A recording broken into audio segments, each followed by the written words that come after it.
Mangrove. Into.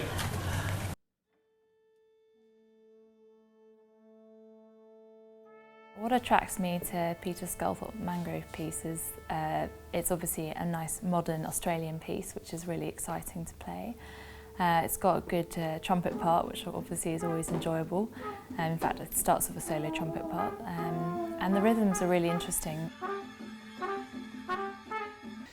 You'll hear that the sound is incredibly haunting and kind of enchanting. It takes you into another realm, and that to me is a very special quality of the piece.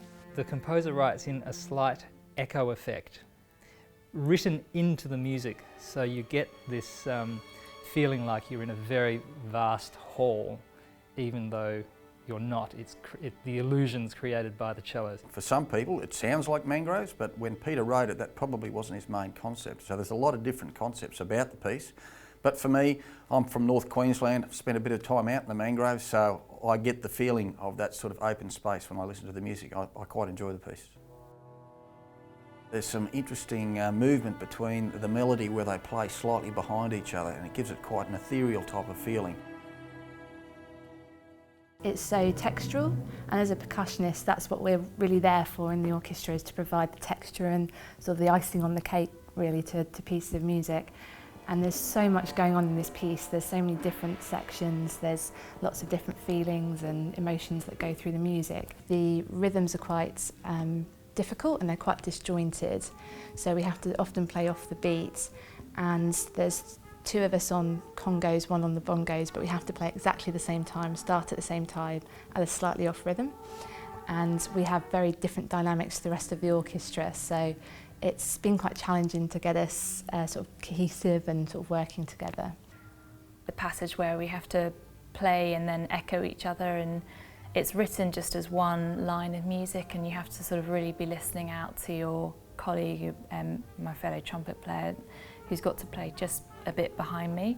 So it's quite hard to do that sometimes, because you want to play as it's written and you've got to actually almost improvise, sort of come in a bit later. So I'd say that was probably the biggest challenge of the piece. And obviously counting, which brass players aren't very good at doing. Usually this orchestra focuses on the classics, but it's really refreshing playing something more contemporary and a little bit more experimental.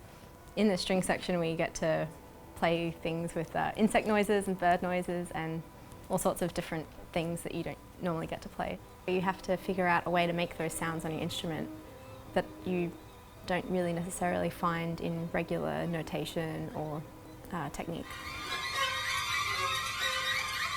I think it's interesting that Sculthorpe includes sections in the composition that aren't necessarily a literal translation of what a mangrove is or looks like or sounds like. There's also inspiration from where he was at the time. This sort of a piece for me, I guess, my initial hearing of it, it doesn't necessarily grab me, but the more I listen to the music, the more I enjoy it. And I've just heard so many different things each time I've heard the music that I haven't picked up a previous hearing of it.